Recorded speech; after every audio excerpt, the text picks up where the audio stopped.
Et salut tout le monde, j'espère que vous allez bien. Nouvelle vidéo aujourd'hui un peu différente des autres puisqu'on va parler du prochain patch Sands of Myth. Ouais, t'as vu l'anglais, il est au point. On va regarder au niveau de toutes les nouveautés qu'il va y avoir et surtout les changements au niveau de la méta. Je vais essayer de pas trop m'étaler pour que vous ayez un format assez concis pour vraiment aller droit au but et expliquer ce que ces changements vont entraîner. Alors je vais commencer par vous présenter les nouveaux skins très rapidement. Pour ce patch, il y a un Battle Pass qui sera sur le thème de l'Égypte. Alors on aura droit à un skin pour Tiberius, un skin pour Rome, un skin pour Ying et un skin pour Miv. Perso, j'aime beaucoup, je suis vraiment fan de mythologie, surtout mythologie égyptienne, donc là, je suis vraiment servi. Et bien sûr, comme à chaque Battle Pass, vous avez le droit à un recolor pour chaque skin, ça c'est pas nouveau. Alors par contre, il y a un petit changement qui se fait au niveau du Battle Pass, sachez qu'à présent, vous pourrez l'acheter après que le Battle Pass ne soit plus disponible. Alors oui, avant c'était pas possible, mais maintenant ça l'est, et par contre, au lieu de 600 cristaux, il coûtera 1200 cristaux. Donc si les skins vous intéressent, je vous invite quand même à l'acheter dès le début, comme ça vous reviendra moins cher, et vous pourrez faire l'XP et compléter toutes les tâches. Mais bon, si vous l'avez pas eu, vous l'avez manqué à cause d'événements X ou Y, vous pourrez toujours revenir dessus. Attention par contre, ça vous débloquera pas tout le contenu prévu initialement dans le Battle Pass. À côté du Battle Pass, on a également 3 skins dorés qui seront pour Cassie, pour Makoa et pour Thorvald. Alors moi, à part Cassie et encore, c'est pas des champions que je joue souvent, mais ça fait quand même plaisir de voir 3 champions directement avoir leur skin gold, et honnêtement, je les trouve plutôt pas mal.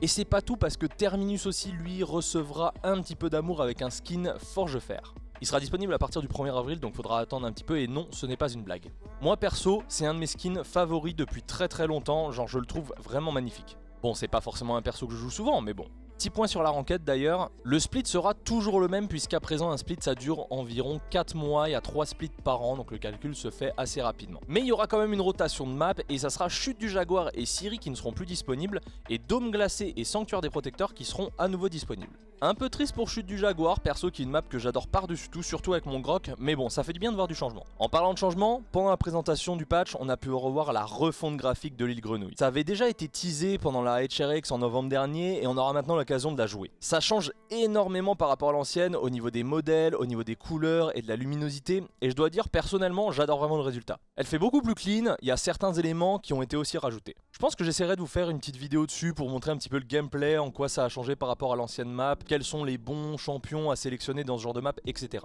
Alors un dernier point qui a déjà été mentionné sur les réseaux sociaux si vous suivez, mais pendant la présentation du patch, on a pu voir également que la kill cam et le top lane, ils seront plus là. Alors je peux tout à fait comprendre que ça va en décevoir quelques-uns, bien sûr, mais la raison elle a vraiment été expliquée sur le site officiel, il y a un blog, donc n'hésitez pas à aller le lire pour comprendre un petit peu plus en détail. Je vous mettrai le lien dans la description, comme ça ce sera plus simple. Pour la killcam, c'est vrai que ça pouvait être pratique des fois de voir ce qui nous avait tué, mais des fois, il faut l'avouer, c'était buggé et c'est pour ça que ça a été enlevé. Moi en soi, ça me dérange pas, comme ça les stream snipers, ils pourront plus la péter pendant la killcam. Vous inquiétez pas, il y a quand même des nouveaux trucs qui vont arriver à la place de la killcam et du top play, comme la possibilité de recommander un allié, ça c'est un truc qui a été pas mal demandé par la communauté, le fait de dire qu'un mate par exemple a été exemplaire, ou même l'ajout de ce qu'on appelle des signatures, c'est une sorte de carte de visite que vous verrez une fois que vous êtes mort. Bon, j'ai fait assez de blabla sur les sujets généraux, maintenant on va à ce qui vous intéresse le plus, les buffs et les nerfs des champions pour cette nouvelle mise à jour.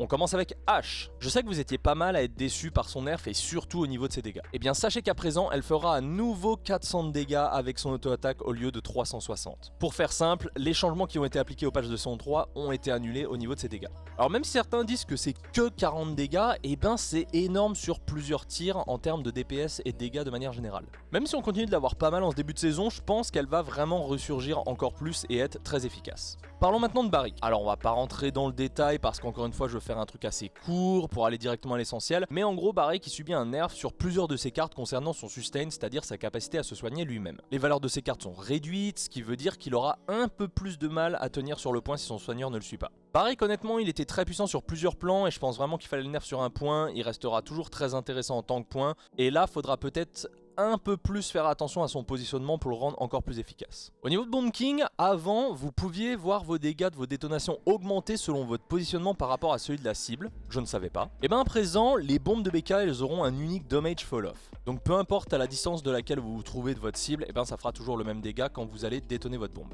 Je pense pas que ça soit un énorme changement, mais bon, en soi on pouvait faire possiblement un peu plus de dégâts avant selon le positionnement par rapport à la cible, mais c'est pas quelque chose qui va grandement changer BK. Enfin je pense je peux me tromper. Et vous inquiétez pas, accompagné d'un Genos et sur une map comme Donjon de Pierre ou Chute du Jaguar, va toujours falloir le ban ou le first pick. Ah, du côté de Furia, eh bien c'est son talent Bienveillance qui se prend un bon nerf. Bienveillance, hein, c'est le meilleur talent actuel, je sais, il y a toujours la team Bienveillance et la team Bénédiction Solaire, mais moi je suis de team Bienveillance. Actuellement, votre clic droit redonne 25% de PV supplémentaires selon les PV manquants de votre allié, et bien avec cette mise à jour, ce bonus il passera de 25% à 15%.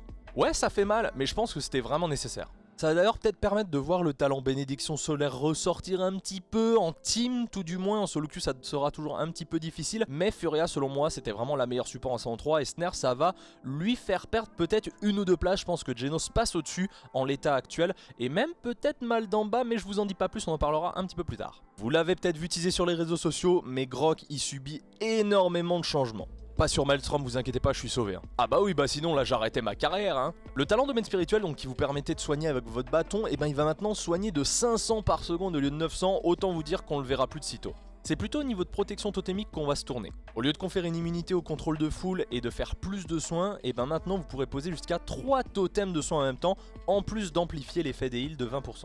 Et si je vous dis 3 totems au total, c'est que maintenant le totem de soins de base, il possède 2 charges.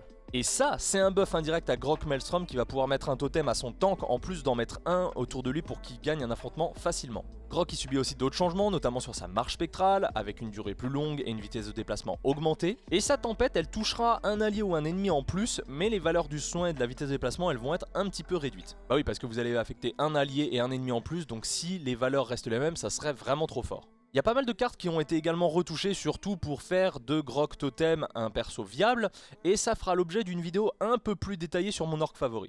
En gros, ce qu'il y a à retenir, c'est que Grok Totem va possiblement être viable, et Grok Maelstrom, on va toujours le spammer en ranked. Enfin, quand je dis on, je parle surtout de moi. Ah, Koga, lui aussi c'est un sacré morceau depuis le début de la saison. On le voit de plus en plus sorti, notamment avec son petit up de début de saison 3, ou encore avec un deck en particulier avec Croc du Dragon. Je prépare d'ailleurs un petit gameplay à ce sujet. Ouais bon j'avoue ça fait pas mal de vidéos à venir mais je suis sûr que ça vous plaira. Alors Koga c'est plutôt un nerf qui se prend puisqu'avec son talent accro à l'adrénaline, maintenant il vous faudra infliger 80 points de dégâts plutôt que 70 pour générer une charge d'énergie supplémentaire. Bon le nerf est pas si fifou, c'est juste 10 dégâts de plus, mais quand même. À côté de ça il y a certaines valeurs de ces cartes qui sont également changées, qui lui donnent moins de sustain et moins de munitions à générer également. Alors il est un petit peu nerfé mais je pense qu'un bon joueur pourra toujours être très efficace avec Koga. C'est vrai qu'en ce moment un Koga c'est assez chiant à affronter, c'est assez frustrant avec tous les dashs qu'il fait et s'il a un bon tracking il va pouvoir dasher dans tous les sens tout le temps, et ben là du coup ça permettra à ce que ça soit un peu plus facile pour l'ennemi. Et là vous me dites, mais Linium, qu'est-ce qui se passe avec Makoa? Et ben je vais vous le dire. Déjà à la base je me suis gouré, je pensais vraiment qu'il allait être le perso permaban épique parce que beaucoup trop fort. Bon, en fait non, il se fait counter assez facilement malgré ses immunes qui est intégré à son kit de base. Il est d'ailleurs très souvent open en partie classée et il est même délaissé pour d'autres tanks plus efficaces. Sur ce patch, son bouclier carapace il aura 4000 points de vie au lieu de 3750, mais par contre sa rage ancestrale, donc son ulti lui procurera uniquement 4000 points de vie à la place de 5000. L'ancien se fait donc un peu plus nerf sur son ulti, les 250 points de vie supplémentaires sur son shield restent très anecdotiques. Il restera toujours très efficace pour les bons joueurs, mais ce qu'il a mis vraiment dans le mal pour cette saison 3, eh ben c'est ses dégâts nerfés sur l'auto-attaque qui font de lui qui je pense n'est plus le meilleur off-tank de Paladin. On en vient maintenant à Mal d'en bas, et là je me dis qu'on va peut-être enfin pouvoir jouer le talent gourde trop mûr. Et oui, la valeur du soin de la gourde passe de 60 partiques au lieu de 45. En gros, c'est comme c'était avant le patch de saison 3. Alors même si élu des esprits, ça restera toujours une valeur sûre, voire même le meilleur, parce que oui, hein, quand vous êtes avec le talent de la gourde, et ben vos DPS ils pleurent parce que vous les soignez pas beaucoup. Et ben la gourde ça redeviendra très puissant, ça vous permettra de heal à la fois le tank point et à la fois un DPS, ou alors que le tank point pour bien le maintenir en vie. Avec le nerf de Furia, je pense que Damba devient un excellent choix honnêtement, si vous n'avez pas pu avoir Genos qui est je pense maintenant le meilleur support, Damba fera vraiment très bien l'affaire. Alors là j'ai juste envie de l'essayer. Un champion que j'ai très longtemps sous-estimé, surtout quand vous n'avez pas de CC, c'est Rome. Alors Rome, ce patch là, il prend cher.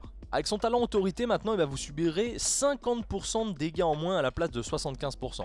Et en plus de ça, votre charge elle fera également 100 de dégâts de moins, donc elle passe de 700 à 600 points de dégâts, et la distance possible à parcourir, elle sera elle aussi réduite. Ah ouais, je vous avais prévenu. Hein. Si vous n'avez pas une canne ou une Furia pour le CC par exemple, et ben avec un certain deck et Chronos 3, Rome il courait dans le tas sans craindre ses adversaires. Non mais genre littéralement il avait son dash toutes les 10 secondes et c'était impossible de l'arrêter. Du coup va falloir faire un petit peu plus attention à comment utiliser le dash et à comment se positionner avec Rome. Encore une fois petit tips, pensez à prendre du CC pour Rome et vous n'aurez aucun problème. Petit changement sur Ceris qui reste très mineur, son soin voit son CD être réduit de 2 secondes à 1.5 secondes. Je pense vraiment pas que ce soit le problème de Ceris et c'est pas ça qui la fera être plus jouée. C'est vraiment la valeur de ses soins qui sont trop faibles, surtout quand il y a énormément de cautérisés en face, et à côté de ça, eh ben on n'a pas trop d'armes pour s'en sortir, on doit très vite fuir le combat. J'espère qu'à l'avenir elle subira d'autres changements parce que son ulti il est vraiment très playmaker. Petit point sur Shaline avec son arc long qui va être légèrement retouché où votre projectile il sera plus rapide, ce qui va vous permettre de toucher plus facilement. Alors c'est un petit up qui lui fera du bien, je pense qu'il est déjà très fort à l'heure actuelle mais que les gens ne se rendent toujours pas compte. C'est le petit up selon moi qui va lui permettre d'être une bonne alternative à Cassie. Parlons maintenant de Skye. Alors bon, Skye en mode healer, c'est marrant, je vous l'accorde. Mais c'était peut-être pas vraiment le but du perso à la base et un peu trop fort, c'est pourquoi la durée du soin et sa valeur, eh ben elle se voit réduite. Le problème c'est que certains la choisissaient comme seul support de l'équipe et à la base c'est un flank. Je pense que c'est un bon changement pour montrer qu'elle peut être une bonne dueliste avec une capacité à aider son équipe avec son écran de fumée. C'était assez frustrant de jouer contre malgré un cautérisé niveau 3. Terminus se prend un petit nerf également. Actuellement meilleur tank de la solo queue avec le dernier patch, il chargera plus aussi vite son siphon de puissance. C'est vrai que si le joueur il savait maîtriser cette compétence, c'était super compliqué de tuer un Terminus. Ça va toujours lui permettre d'être vraiment efficace, mais il sera plus simple pour les ennemis d'en venir à bout. Ça restera toujours un excellent tank point et limite je pense le meilleur tank point de la méta actuelle. Je sais que vous étiez beaucoup à vous en plaindre et il fait partie de la liste des nerfés, c'est Tiberius. Il y a son sustain qui se fait nerf sur ses chakrams et il y a aussi sa capacité ultime qui se chargera moins vite avec la carte perception aiguisée.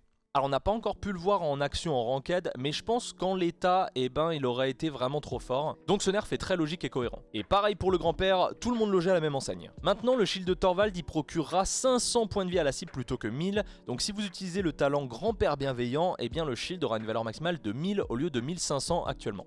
Et vu le nerf de broyeur à la saison 3, je pense que c'est un bon ajustement, c'était très frustrant de jouer contre et très long à faire tomber les boucliers. Je pense quand même qu'il pourra être toujours très efficace et toujours ban en ranked parce qu'il a toujours cette capacité à soigner ses alliés ou à leur rendre des munitions. Et par exemple sur un Zin ça peut être assez fortiche. On y arrive bientôt à lui, vous inquiétez pas. L'avant-dernier champion, ou plutôt championne, c'est Ying. Vous inquiétez pas, les fans de Ying, c'est pas très costaud. Juste que la valeur de soin de son illusion va passer de 420 à 400. Petit nerf, rien de méchant, elle restera intéressante, pas de souci là-dessus. Et on termine avec la cerise sur le gâteau, c'est bien sûr Zin. Depuis que l'ancien Yomi est intégré au kit de base, on voit des Zin guillotine en permanence et il n'y a malheureusement pas de counterplay à part une furie à rayon qui termine très bien ou un roam, mais ça reste très rare. On s'attendait à un nerf sur ce talent et c'est le cas. C'est pas sur les dégâts de guillotine qui se fait nerf, mais Zin maintenant, eh ben, il sera plus immunisé aux dégâts pendant son ulti. Comme Lian dans le dernier patch de la saison 2, on pourra enfin focus un Zin qui voudra one shot un de nos alliés. Alors en tant que joueur de Zin, va falloir utiliser avec précaution et pas sauter dans le tas pour avoir un kill assuré. Je pense que c'est un très bon nerf qui ne tuera pas le champion loin de là, mais c'était vraiment nécessaire. Pour moi, il reste un excellent flank. Il y a aussi Talent en cendre qui lui se voit nerf puisque son soin est réduit de 25% des PV max à 15% des PV max par seconde. Donc au lieu de soigner Zin de 50%, ça le soignera de 30%. Je m'attendais pas forcément à ce nerf, mais c'est une bonne idée en plus du nerf guillotine, comme ça ne forcera pas directement tous les joueurs de Zin à passer sur en cendre. 30% c'est toujours solide et ça vous permettra de vous repositionner sans trop de problèmes. Et voilà, c'est la fin de la vidéo, j'espère que j'ai été assez clair et pas trop long. Je souhaite vraiment vous faire des récaps assez rapides de ce qui se passe dans le patch et pas trop m'étaler. Je vous mets d'ailleurs le lien du patch note dans la description si vous voulez plus de détails sur les valeurs. Parce que ouais, ce qui compte, c'est les valeurs. Si ça vous a plu, n'hésitez pas à liker la vidéo et à la partager parce que ça m'aide toujours. Je vous fais des bisous et je vous dis à très vite. Ciao ciao.